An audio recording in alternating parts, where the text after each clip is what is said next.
to the show. Welcome back. There's a reason why I just did a bit of thing. Local knowledge is translated in there. It's never forgotten. Started to really identify areas that we can improve in our company. So I want to introduce this to the listeners and then maybe Welcome to the Contact Center Cactus Chat podcast. I'm your host, Eric Mulvin, and we're back here. If you notice, I've got the same suit on again because we're in part 2. I don't go home and change. We just come back and do the next episode. So I've got Jackie Lord here from Culture Index, who is the executive advisor that works with us and many other businesses in the Phoenix area, helping implement Culture Index. So thank you for joining me again here. Absolutely. Thanks for having me. All right, awesome.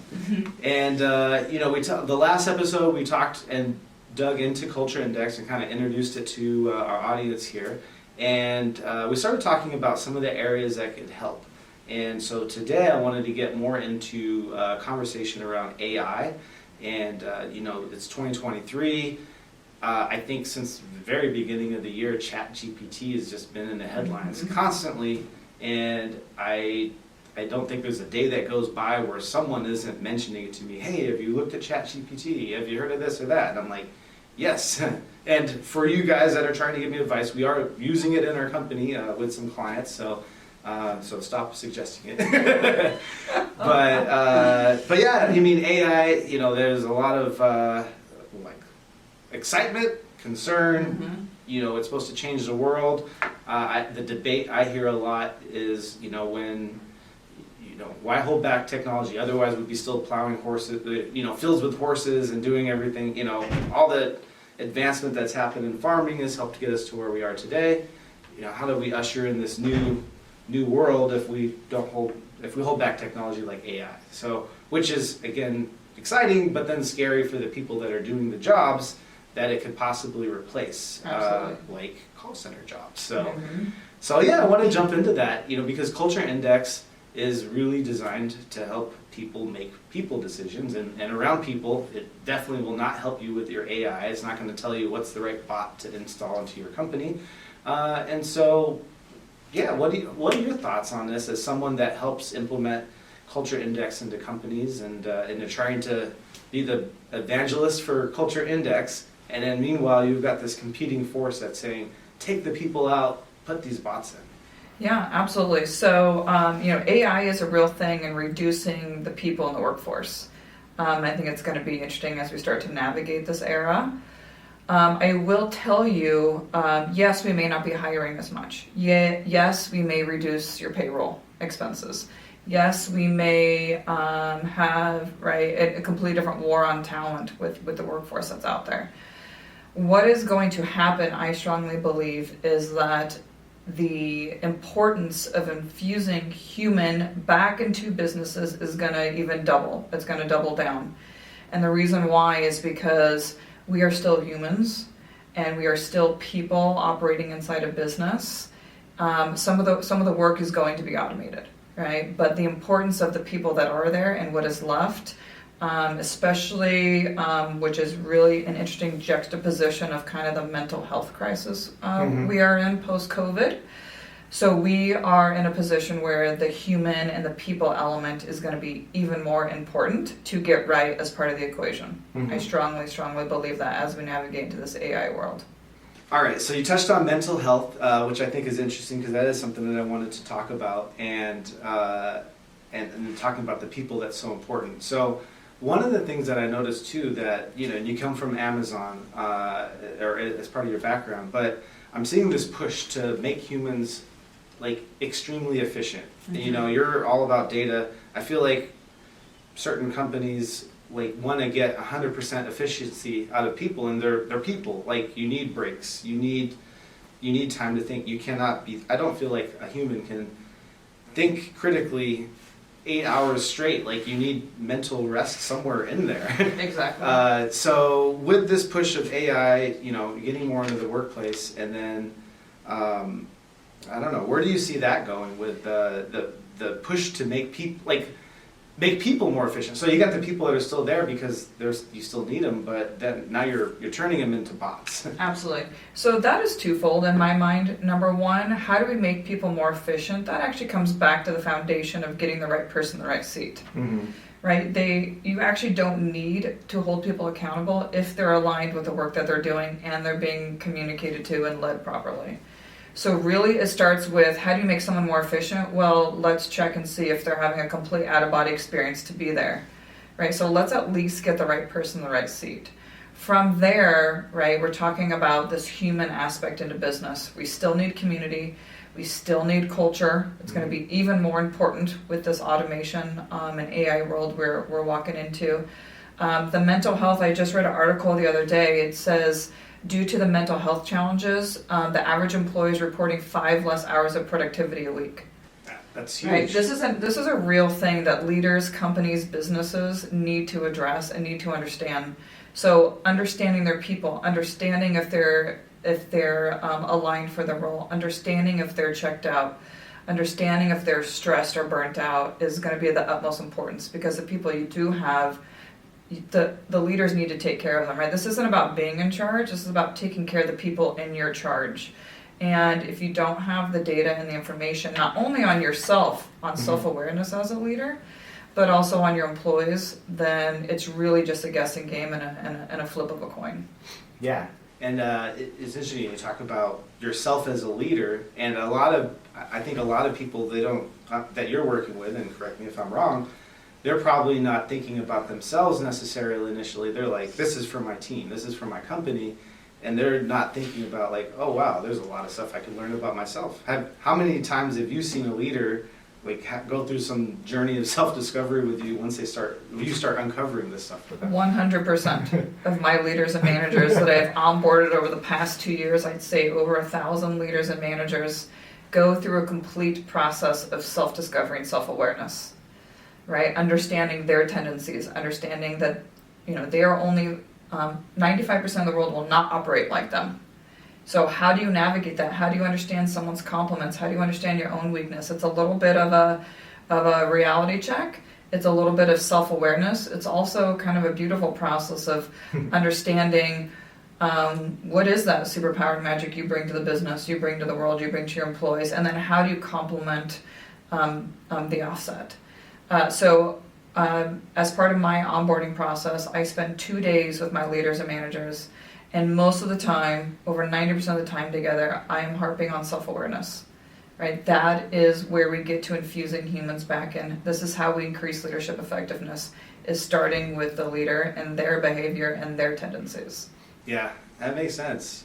For me, I mean, it shifted the way I think about things and the way I think about our people, because now, like, it's part of the language I talk about. I'm like, you guys, like, we want you to be yourself. We don't want you to hold back. And, we're not just talking about that in the workplace, but, like, in life. And it's interesting. I've gone through, going through the Culture Index results with some staff, and I've seen it myself with some of my leaders where they're like, wow, I did not know this about me. I've been holding that back this whole time. And I'm like, no, don't hold it back. Don't, like, that's who you are. Like, share it with the world. And, there's maybe some good and bad that comes with that sometimes, but, like, we need people. I think the bad is really when people are holding themselves back, and then you see the stress, you see your famous phrase that I hear people say all the time, that out-of-body experience. And which I'm starting to hear people in our company starting to repeat that now, which is kind of funny.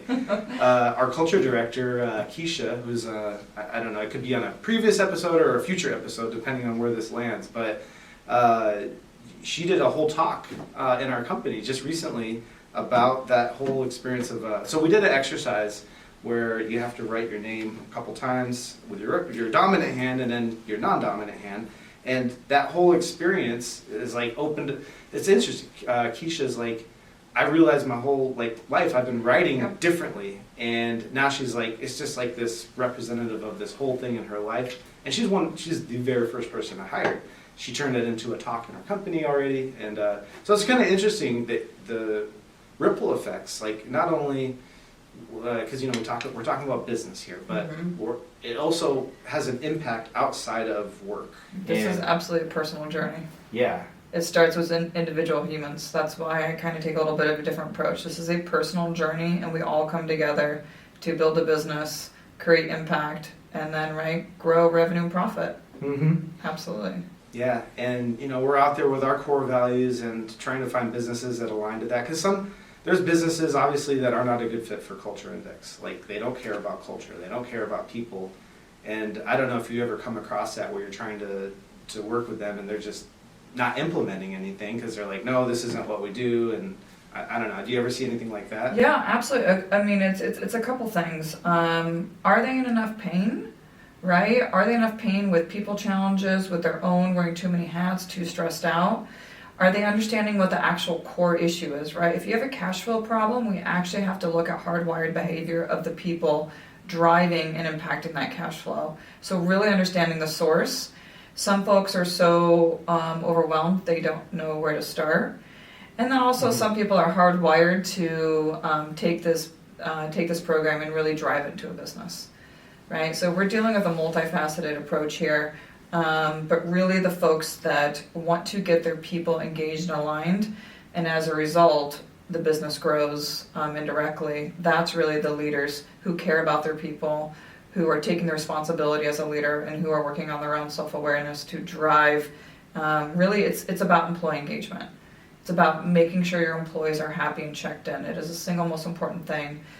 One of my favorite quotes from John Mackey, who's the founder of Whole Foods Market, he says, you have a moral obligation to make sure your employees enjoy coming to work every single morning. Pretty profound. And so to really have that type of mentality and to really have that amount of passion for ensuring the employees that make up your business, the employees, right, that are even more important than your customers, are happy and engaged and kind of, right, look forward to coming to work in the morning.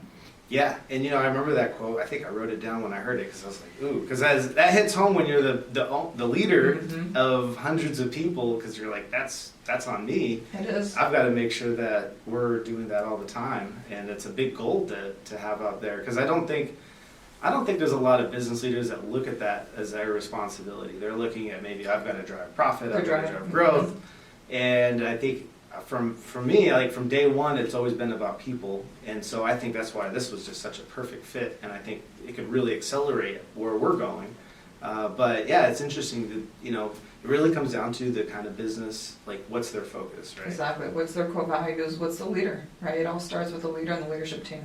Yeah, and if you had to predict the businesses in like 10 years from now, like the ones that are using Culture Index versus the ones that are not thinking about people, they're like focused on profit and all that, where would you say the ones are going to end up? I mean, I guess that's a biased question. You're going to, of course, say Culture Index. Culture Index 100%. But I mean, like, yeah, I don't know. Where do you see Culture Index heading over the next 5 to 10 years? Because data is getting crazier, and we're able to make better decisions. And I don't know. I'm excited to see where Culture Index can help us out with that too. Exactly. Culture Index has grown 40% every single year over year for the last 3 years during the world pandemic.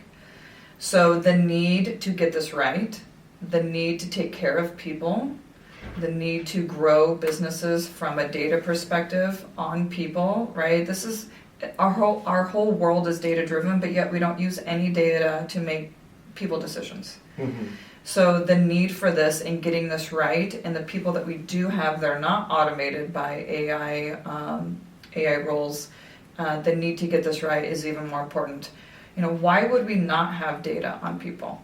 What would be the downfall, right? This is to understand how we make sure they like coming to work in the morning. How do we make sure the value that they bring to this world aligns with the value they can bring to PacBiz, can bring to any business?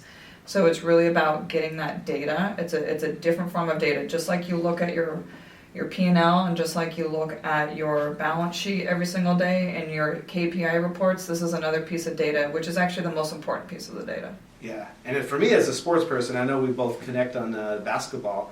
Like, I mean, there's so many stats in basketball, like so many ways you could drill down the efficiency of an athlete, and I feel like you've got a tool that can help you get like that for your own business, which is pretty amazing. Absolutely.